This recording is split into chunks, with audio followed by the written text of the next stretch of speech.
आगे बढ़ते हैं। अमरीकी करेंसी ने कमजोर रुपए को एक बार फिर धोबी पटखा दे दिया है। मुल्क की तारीख में पहली बार इंटरबैंक में डॉलर 168 रुपए 94 पैसे तक जा पहुंचा। अगस्त 2018 से अब तक अमरीकी करेंसी 48 रुपए महंगी हो चुकी है। माहिरीन ने दरामदी अशिया की कीमतें बढ़ने और महंगाई में इजाफे का खदशा जाहिर कर दिया।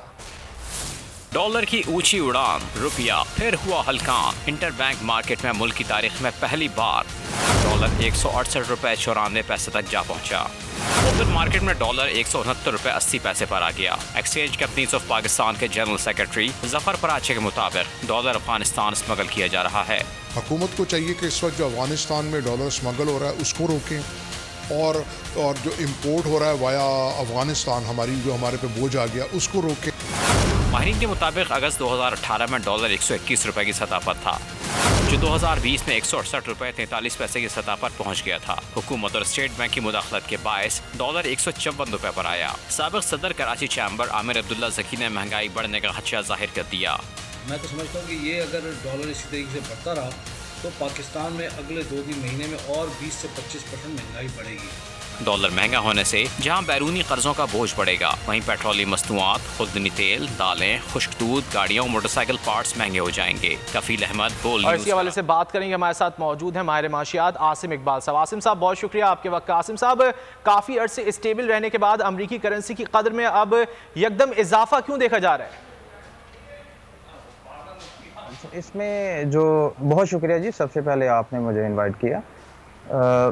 मेजर जो करेंसी की जो एप्रिसिएशन है या डेप्रिसिएशन है, exchange rate up and down होता है, उसकी IMF के पैकेज के अंडर हैं हम डेफिनेटली।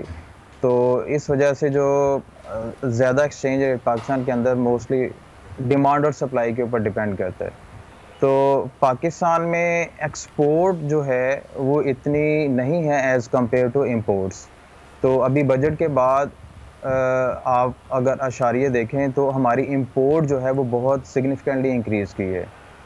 तो इस अगस्त के अंदर इंपोर्ट बिल जो है वो हमारा काफ़ी ज़्यादा इंक्रीज़ हुआ। उसकी मेजर कुछ और भी रीज़न्स हैं। कुछ लोगों ने बहुत ज़्यादा इंपोर्ट की हैं, कैपिटल गुड्स हैं, लग्जरी गुड्स भी उसके अंदर आ जाती हैं, कुछ नेसेसिटीज़ भी हैं, और उसके अलावा जो ऑयल प्राइसेस हैं वो भी इंक्रीज़ की हैं। तो जिसकी वजह से ओवरऑल हमारा इंपोर्ट बिल काफ़ी ज़्यादा हो गया और वो आलमोस्ट 6 बिलियन से भी थोड़ा सा क्रॉस कर रहा है। और अगर हमारी एक्सपोर्ट देखी जाए तो वो अराउंड 2.25 के करीब है।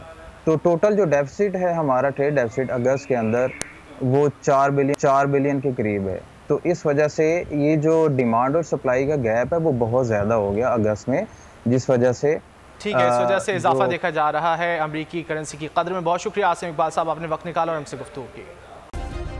सब्सक्राइब करें और बेल दबाएं ताकि कोई खबर रह न जाए।